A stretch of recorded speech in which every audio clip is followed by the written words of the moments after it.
Paul Stanley looked at Ace Frehley across the cluttered rehearsal space and said the words that would ignite one of the most significant creative conflicts in Kiss history.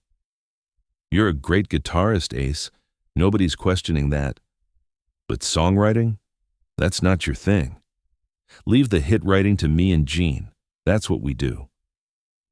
Ace, who'd just spent 3 days working on a song he thought was actually good, felt something crack inside his chest. He didn't argue, didn't defend his work, just nodded and put his notebook away. But in that moment, sitting in a Manhattan rehearsal loft in late 1976, Ace made a decision that would eventually prove Paul Stanley spectacularly, publicly, commercially wrong. Because 18 months later, the song Ace, wrote in defiance of that dismissal, would become one of Kiss's most beloved tracks, still played at every concert 45 years later. It was November 1976, and Kiss was preparing to record what would become the Love Gun album. The band was at the absolute peak of their commercial power, selling out arenas across America, their faces on everything from lunchboxes to comic books. But internally, the creative dynamic was anything but equal.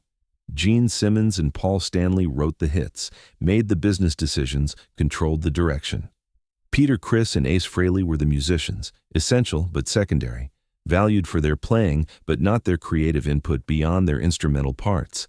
This hierarchy had been established early and reinforced constantly. When Kiss wrote songs, it was almost always Gene or Paul bringing in the basic structure, the melody, the lyrics. Peter and Ace would contribute their parts, their musical ideas for drums and guitar, but the songs themselves came from Gene and Paul. And both Gene and Paul liked it that way. They saw themselves as the songwriters, the real creative forces, while Peter and Ace were the guys who made those songs sound good on stage. Ace had accepted this arrangement for years. He wasn't naturally confrontational, didn't enjoy fighting for creative control. He'd grown up in the Bronx learning that sometimes it was easier to just do what you were told and avoid conflict. And honestly, for a long time, he'd been fine with it. Gene and Paul wrote good songs, the hits were working, the band was successful. Why rock the boat? But something had been changing in Ace over the past year. Maybe it was the success, the confidence that came from playing to thousands of screaming fans every night. Maybe it was the realization that Space Ace, the character he played on stage, had become more famous than the three guys who wrote the songs. Maybe it was just creative frustration building up after years of being told his ideas weren't good enough. Whatever the reason, Ace had started writing songs at home, working out melodies and lyrics in his basement studio, exploring musical ideas that Kiss never would have pursued. He'd brought a few of these ideas to rehearsals over the past months. Nothing elaborate, just basic song structures, chord progressions he thought had potential. And every time, Paul had dismissed them. Sometimes politely, sometimes less so, but always with the same underlying message. Stick to playing guitar, leave the songwriting to the professionals.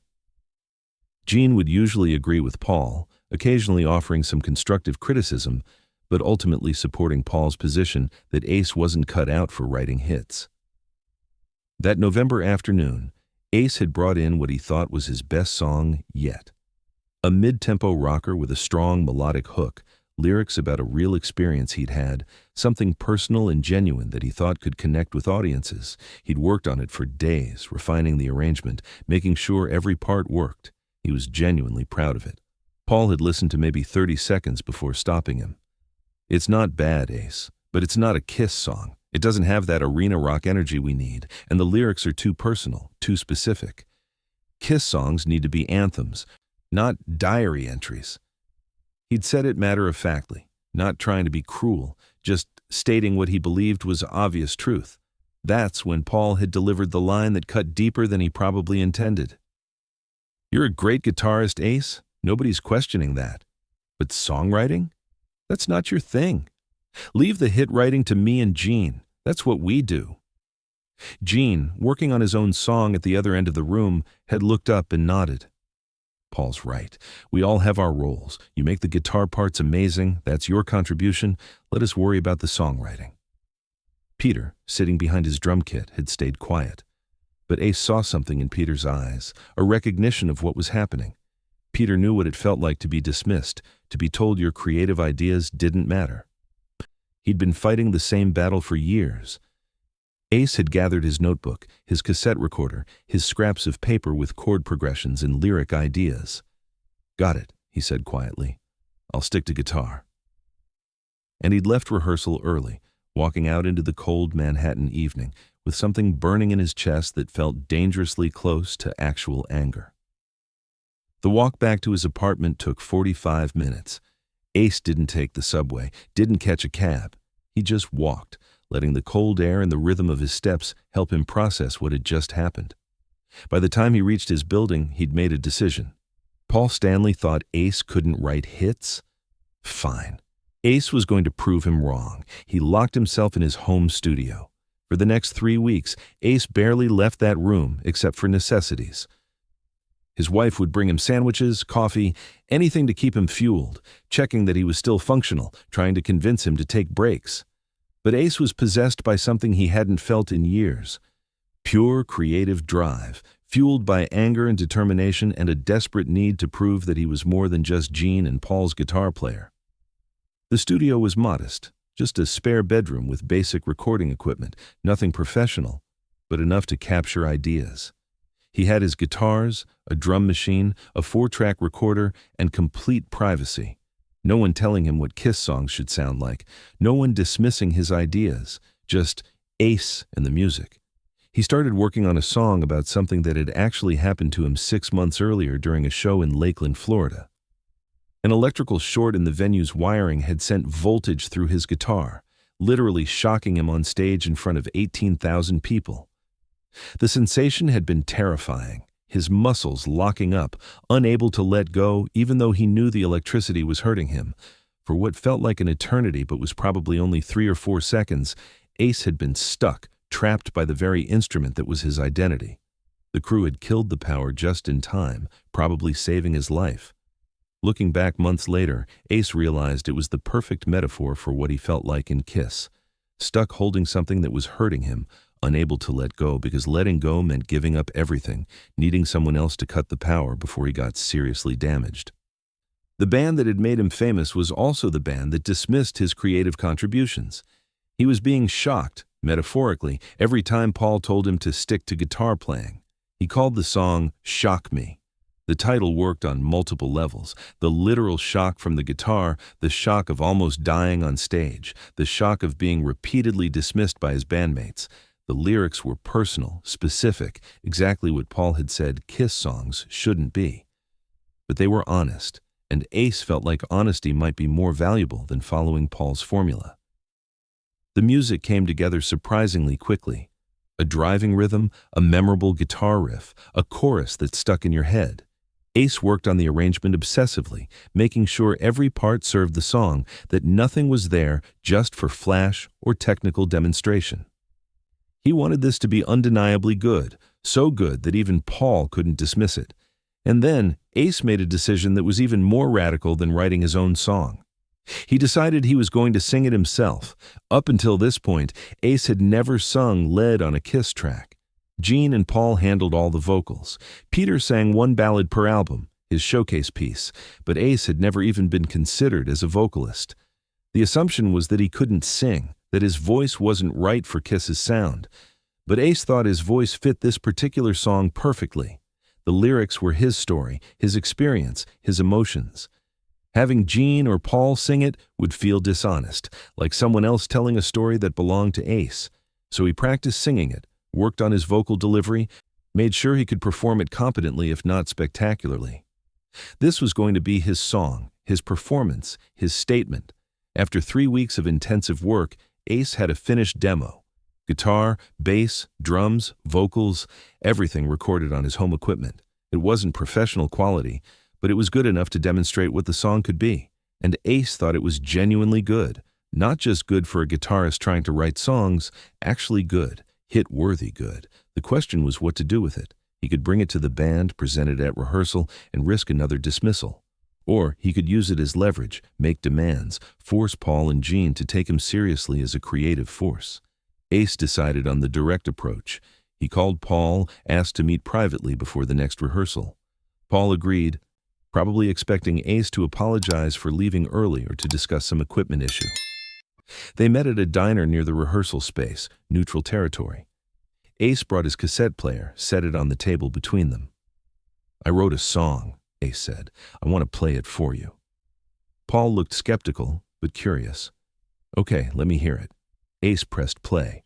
"Shock Me" filled the small diner, Ace's guitar work cutting through the ambient noise, his vocals raw but genuine. Paul listened without expression, arms crossed, face unreadable. The song played through just over 3 minutes. When it ended, Ace stopped the tape and waited. Paul was quiet for a long moment. Then he said, "It's not bad. The guitar work is solid, obviously. But Ace, you're not a singer. This would work better if I sang it, or Gene. We could rewrite some of the lyrics, make them less specific, more universal, turn it into a proper Kiss song." "No," Ace said. The word came out harder than he intended, but he didn't soften it. "This is my song. My lyrics, my vocals, my arrangement. Either it goes on the album exactly as I wrote it, or it doesn't go on at all." Paul's expression shifted from skeptical to annoyed. "You're giving me an ultimatum?" "I'm telling you what I need. I've been in this band for almost 4 years. I've played every guitar part you and Gene have thrown at me, never complained, never asked for creative control. But this song is mine. I need this. And if I can't have this, then I'm not sure what I'm doing in Kiss anymore." The threat was implicit, but clear. Ace was willing to quit over this. Paul processed this information, clearly trying to decide how serious Ace was, whether this was a bluff or a genuine line in the sand. "Fine," Paul finally said. "We'll record it, but don't expect it to be a single. This is your showcase piece, like Peter's ballad each album. One song, your vocals, that's it. The rest of the album is business as usual. Agreed?" "Agreed," Ace said. He'd won, but only partially. The song would be on the album, but Paul was already managing expectations, making sure Ace understood this wasn't a shift in the power dynamic. It was a concession, not a change in philosophy. The recording session for Shock Me was tense. Paul kept trying to suggest changes to Ace's arrangement, little tweaks that would make it more like a traditional Kiss song. Ace resisted every suggestion, insisting that the song worked as he'd written it. Gene stayed mostly out of the conflict, focusing on his own songs, occasionally weighing in to support Paul, but not pushing too hard. Peter watched the whole thing with quiet satisfaction, happy to see someone else fighting the battle he'd been fighting for years. The producer, Eddie Kramer, ended up siding with Ace on most of the disputed points. He heard something in Ace's arrangement that worked, a rawness and authenticity that contrasted nicely with the more polished Kiss sound. "Let him have this one," Eddie told Paul during a break. "It's different enough from your usual stuff that it adds variety to the album, and honestly, his vocal suits the song." Paul wasn't happy, but he backed off. Shock Me was recorded essentially as Ace had written it, with minimal changes. When they finished the final take, Ace felt something he hadn't felt in a long time working with Kiss. Pride, not just in his playing but in his songwriting, his vocals, his complete creative vision. Love Gun was released in June 1977. The title track, written by Paul, was the obvious single. Gene's Christine 16 got early radio play, and Shock Me, buried in the middle of the album, was expected to be a deep cut, Ace's little indulgence that most fans would skip over. Except that's not what happened. Radio programmers started picking up Shock Me on their own, without any push from the label. The guitar work was immediately recognizable as something special. Ace's playing more aggressive and personal than his usual Kiss solos, and Ace's vocals, while not technically perfect, had an honesty and vulnerability that connected with listeners in ways that Gene and Paul's more polished performances sometimes didn't. But the real test came when Kiss started touring the album. The first few shows, Paul had put Shock Me in the middle of the set list, a place where it could be performed without much build-up or attention, but the audience reaction was undeniable. When Ace stepped to the microphone to sing his song, when the opening riff kicked in, the crowd went absolutely insane. Not just excited, but emotionally invested in a way they weren't for some of Paul's songs. By the 10th show of the tour, Paul had moved Shock Me to a more prominent position.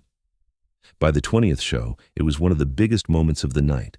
Ace singing his own song, the story of almost dying on stage, had become essential to the Kiss experience. Fans knew all the words, screamed along with the chorus, treated it like an anthem. Paul never explicitly apologized for saying Ace couldn't write hits. That wasn't Paul's style, but his actions spoke clearly. He started asking Ace if he had any other song ideas. He stopped dismissing Ace's creative contributions out of hand. He acknowledged in small ways that he'd underestimated Ace's abilities as a songwriter. Gene was more direct. After a show in Chicago where the crowd's reaction to Shock Me had been particularly intense, he pulled Ace aside. "I was wrong," Gene said simply. "You can write. That song is special. Don't stop writing." The success of Shock Me had ripple effects beyond just one song. When the idea came up for all 4 Kiss members to record solo albums simultaneously in 1978, Ace had the confidence to fully embrace the project. He wrote or co-wrote every song on his solo album, sang every lead vocal, produced the entire thing with minimal input from Gene or Paul. And the result outsold both of their solo albums, proving that the success of Shock Me wasn't a fluke.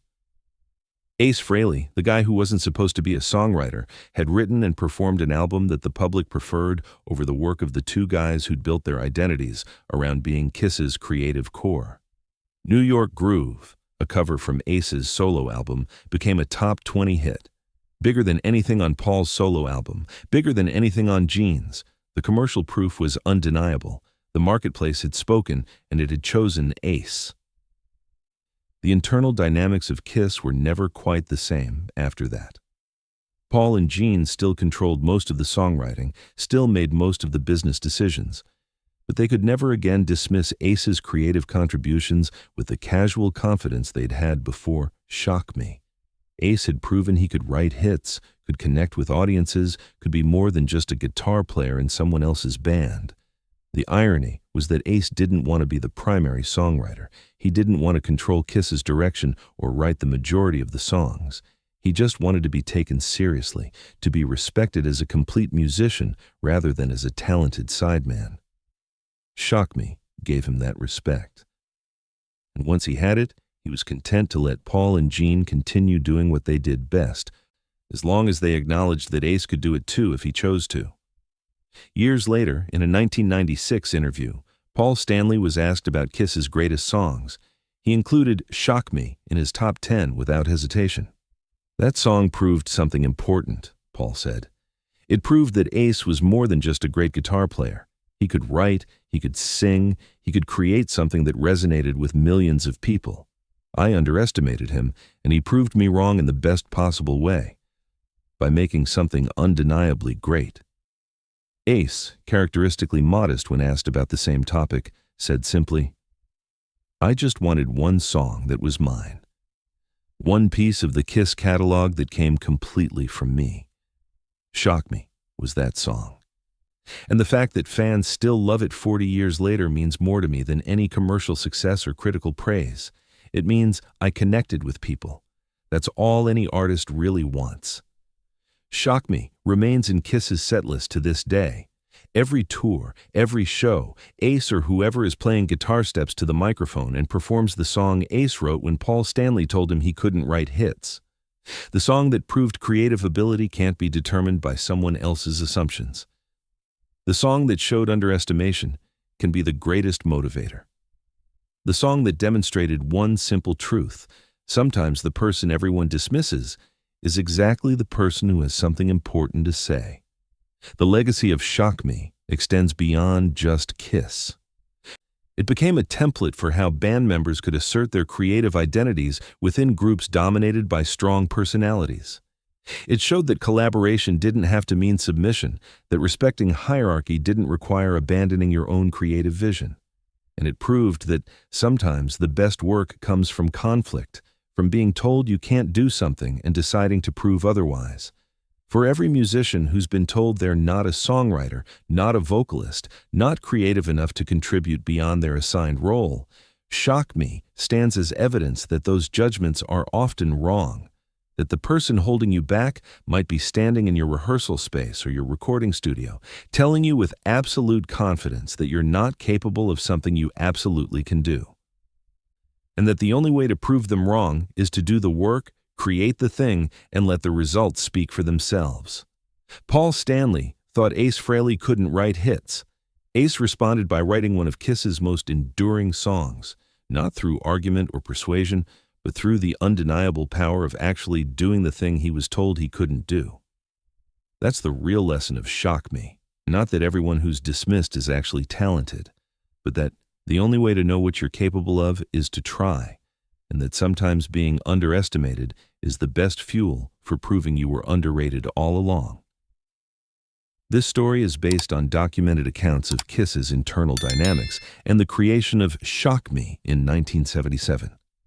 Conversations have been dramatized while staying true to what actually happened and the documented tensions within the band. This narrative was created with AI assistance to bring these historical moments to life. If this story moved you, if you've ever been told you're not creative enough, if you've ever been dismissed and proved the doubters wrong through your work, share this. Tell your story in the comments. Subscribe for more stories about the moments when underdogs silenced critics, when dismissed artists proved their worth, when one song changed everything.